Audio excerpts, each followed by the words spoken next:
بسم اللہ الرحمن الرحیم اعوذ باللہ من الشیطان الرجیم بسم اللہ الرحمن الرحیم وبہ نستعین السلام علیکم ایھا الطلاب الکرام۔ ہماری گفتگو استصحاب کلی کے درمیان میں چل رہی تھی، تو اس استصحاب کلی کی جو دوسری قسم ہے، پہلی قسم گزر چکی، دوسری قسم جو ہے اس کی طرف صاحب کتاب اس طرح اشارہ فرماتے ہیں کہ الثانی ان یتیقن بوجود فرد مردد بین مقطوع الزوال و بین غیر مقطوعہ۔ فرماتے ہیں کہ استصحاب کلی جو دوسری قسم ہے اس کی، وہ اس طرح سے ہے کہ یقین ہے کہ ایک فرد جو ہے وہ موجود ہے، لیکن یہ جو ایک فرد موجود ہے یہ مردد ہے، تردد ہے کہ آیا وہ ایسا فرد ہے جو اب ختم ہو چکا ہے، مقطوع الزوال ہے، یا وہ ایک ایسا فرد ہے جو ابھی ختم نہیں ہوا، باقی ہے۔ اس کی مثال نیچے آتی ہے، اس کو ہم وضاحت وہاں کرتے ہیں۔ تو کہتے ہیں اگر ایسی سچویشن ہو کہ فرد جو ہے مردد ہے مقطوع الزوال میں اور غیر مقطوع الزوال میں، تو یہاں آیا استصحاب کلی جاری ہوگا یا نہیں؟ فرماتے ہیں فالظاہر ایضا جریان الاستصحاب فی الکلی الجامع بین الفردین۔ تو کہتے ہیں استصحاب جو ہے وہ کلی جو جامع ہے دونوں فردوں میں، یہ جو دو فرد ہیں اس کے، یہ استصحاب کلی یہاں پر جاری ہوگا۔ مثل ما لو تیقن بحدث النوم او الجنابہ، یا مثلا تیقن بحدث النوم او الجنابہ۔ مثلا ایک شخص کو یقین ہے کہ اس سے ایک حدث جو ہے وہ سرزد ہوا ہے، یعنی یہ حدث جو ہے، لیکن سوال یہ ہے کہ یہ حدث جو ہے آیا وہ نیند کی صورت میں تھا، اول جنابہ، یا مثلا کیا ہے جنابہ۔ یہ اس کو مردد ہے کہ جو حدث مجھ سے سرزد ہوا ہے وہ یا نیند تھی یا جنابت۔ اب وقت توضع، اس نے کیا کر لیا ہے؟ وضو کیا ہے۔ اب اگر وہ نیند ہے حدث، تو وضو جو ہے اس نے انجام دیا ہے، اس سے جو حدث نوم تھا وہ تو ختم ہو گیا، کیونکہ جب انسان وضو کر لیتا ہے تو پھر وہ طاہر ہو جاتا ہے۔ فَإِن كَانَ حَدَثُهُ هُوَ النَّوْمُ فَقَدْ زَالَ أَثَرُهُ بِالْوُضُوءِ، کہ اگر اس کا جو حدث ہے، اگر وہ نیند ہے، یعنی نیند کی وجہ سے وہ محدث ہو گیا تھا، تو اب اس نے وضو کر لیا ہے، وہ ختم ہو گیا، یعنی یہ زال اثر وہی مقطوع زوال ہے جو دو اس نے فرض بتایا تھے۔ مقطوع زوال یہ نیند جو ہے، نیند کا جو حدث ہے وضو کی وجہ سے اب مقطوع زوال ہو گیا۔ وَإِن كَانَ هُوَ الْجَنَابَةُ، اگر اس کا جو حدث ہے وہ جنابت کی وجہ سے ہے، فَهُوَ بَاقٍ، یعنی وہی غیر مقطوع زوال ہے، کیونکہ یہ حدث جنابت غسل سے ختم ہوگا، وضو سے ختم نہیں ہوگا، تو یہ ابھی باقی ہے۔ تو ایسی سچویشن میں کہتے ہیں فَيُسْتَصْحَبُ كُلِّ الْحَدَثِ،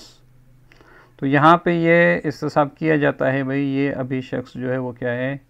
محدث ہے، اور اس کو جو ہے وہ طاہر ہونے کے لیے فَيَلْزِمُهُ الاغتسال، غسل کرنا چاہیے اس کو۔ تو لہٰذا استصحاب جو جہاں جاری کیا گیا ہے وہ کلی حدث ہے۔ اب یہ کلی حدث جو ہے وہ یا تو نوم کی صورت میں تھا یا جنابت کی صورت میں۔ اب صاحب کتاب فرماتے ہیں بل ھذا استصحاب جارن، کہتے ہیں یہ استصحاب کلی حدث جو ہے وہ جاری ہوگا، حتی لو احتمل الغسل، اگرچہ احتمال ہو غسل کا، یعنی اس کو یہ بھی احتمال ہو کہ شاید اس نے غسل بھی کیا ہو، لیکن چونکہ احتمال ہے، یقین نہیں ہے، بحیث کانت الجنابۃ مشکوکۃ البقاء، کیونکہ یہاں پر جنابت جو ہے وہ مشکوکۃ البقاء ہے، یعنی اس کو یقین نہیں ہے کہ جو ہے وہ غسل برطرف ہو گیا ہے، کیونکہ غسل جنابت تب برطرف ہوگا جب اس نے غسل کیا ہو۔ تو چونکہ جنابت مشکوکۃ البقاء ہے، لہذا اس لیے یہاں پر جو ہے وہ استصحاب حدث جو ہے وہ جاری ہوگا اپنی جگہ پر۔ یہ تھی استصحاب کلی کی دوسری قسم۔ اب آتے ہیں استصحاب کے اس کی تیسری جو قسم ہے، الثالث ان یتیقن بوجود فرد۔ یہ تیسری قسم جو استصحاب کی ہے اس میں یقین ہے ایک فرد کے موجود ہونے کا، ایک یہ بات، وَيُعْلَمُ بِزَوَالِهِ أَيْضًا، اور یہ بھی علم ہے کہ وہ فرد ختم ہو گیا ہے۔ پس ایک فرد کے موجود ہونے کا یقین ہے اور یہ بھی یقین ہے کہ وہ ختم ہو گیا ہے، لیکن جو احتمال ہے وَلَكِنْ يُحْتَمَلُ وُجُودُ فَرْدٍ آخَرَ مِنْ جِنْسِهِ، لیکن اسی فرد کی جنس سے کوئی دوسرا فرد کے موجود ہونے کا احتمال ہے۔ یعنی یہ جو پہلا فرد تھا وہ تو آیا اور چلا گیا، لیکن یہ احتمال ہے کہ اسی فرد کی جنس میں سے کوئی دوسرا فرد بھی آ گیا ہو۔ اب یہ دوسرے فرد کا آنا مقارناً للفرد الاول،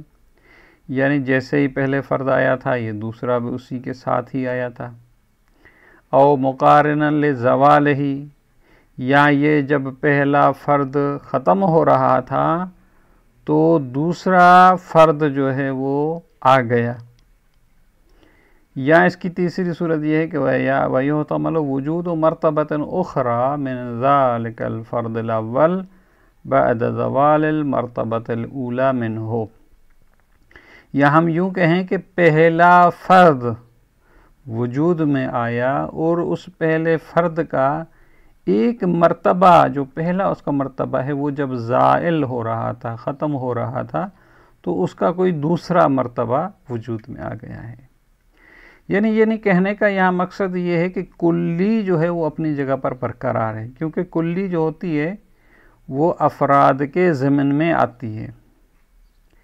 تو لہٰذا اگر ایک فرد جا رہا ہے تو احتمال ہے کہ دوسرا فرد موجود تھا، کلی اپنی جگہ پر موجود ہے، یا مثلا ایک ہی فرد کا اگر پہلا مرتبہ ختم ہو رہا ہے تو دوسرا مرتبہ وجود میں آ رہا ہے۔ اب اس کی مثال جو ہے وہ نیچے آتی ہے، فَهَذِهِ ثَلَاثُ صُوَرٍ لِلْقِسْمِ الثَّالِثِ، یعنی یہ جو تیسری قسم ہے اس کی تین صورتیں ہو سکتی ہیں، جس طرح یہاں انہوں نے فرمایا کہ یہ دوسرے فرد کا آنا یا مقارن ہے، یا جو ہے وہ مقارن ہے، یعنی مقارن ہے وجود کے، یا مقارن ہے زوال کے، یا اس کا جو ہے وہ مرتبہ اولا کے ختم ہونے کے بعد جو ہے وہ دوسرا مرتبہ ہے۔ تو ان تینوں کی مثال جو ہے وہ یہاں صاحب کتاب فرماتے ہیں، الاولا والثانیہ، پہلا اور جو دوسرا، یہاں پر پہلا سے مراد یعنی یہ جو یہاں انہوں نے کہا تھا کہ دوسرے فرد کا آنا مقارن ہے فرد اول کے لیے، جیسے ہی فرد اول آ رہا تھا تو دوسرا بھی تھا، یا اس کے زوال کے مقارن ہے۔ تو کہتے ہیں الاولا والثانیہ، یعنی یہ پہلی جو صورت اور دوسری جو صورت یہاں موجود ہے ان کی مثال ہے، مثلو ان یتیقن بحدث النوم، یہ یقین ہے کہ نیند والا حدث جو ہے وہ آ گیا، یعنی اس کو نیند آ گئی ہے اور یہ محدث تلقی ہوتا ہے، یعنی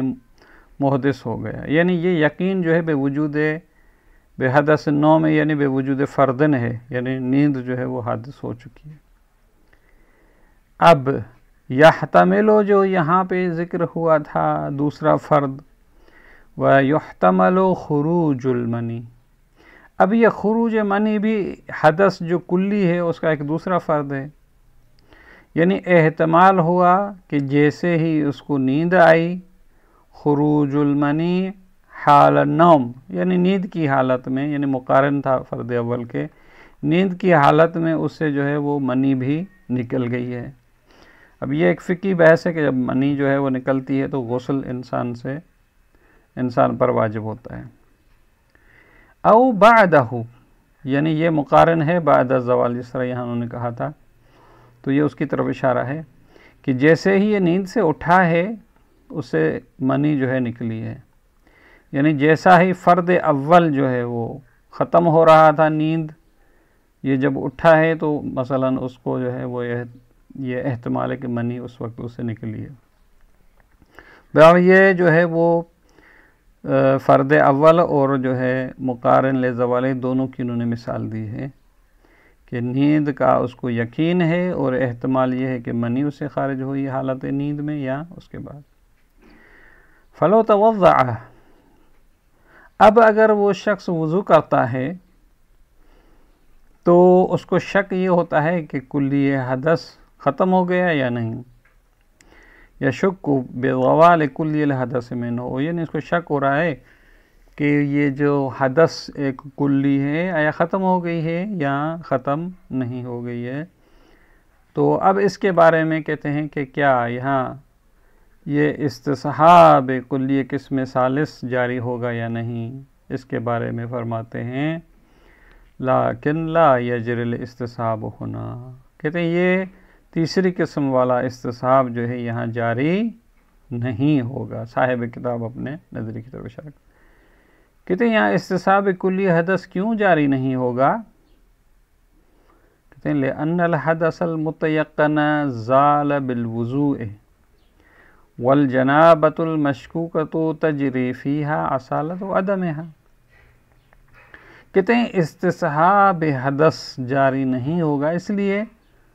کہ حدث جو متیقن تھا، یعنی وہی جو نیند والا، زال بالوضو، اب چونکہ اس نے وضو کر لیا ہے، اگر وہ حدث جو متیقن ہے یعنی جو اس کو نیند آئی تھی تو یہ جب اٹھا ہے تو اس نے وضو کیا ہے. جب وضو کیا ہے تو حدث نوم جو ہے وہ تو ختم ہو گیا. جنابت کے بارے میں اس کو شک ہے کہ آیا یہ جو جنابت ہے وہ کس وقت اس کو عارض ہوا ہے. والجنابۃ المشکوکۃ تجری فیہا اصالۃ عدمہا، یعنی اس کو یہ احتمال تھا کہ شاید منی جو ہے وہ نیند کی حالت میں نکلی ہو یا مثلا نیند کے بعد نکلی ہو شاید، اور یہ احتمال دے رہا ہے تو اصالت عدم جنابت یہاں جاری ہوگی. یعنی وہی چونکہ پہلے تو اس کو یقین تھا کہ نیند سے پہلے تو اس کو جنابت نہیں تھی، تو لہٰذا یہاں پر اصالت عدم جنابت جاری کرتے ہوئے ہم کہیں گے کہ اس کو جو ہے وہ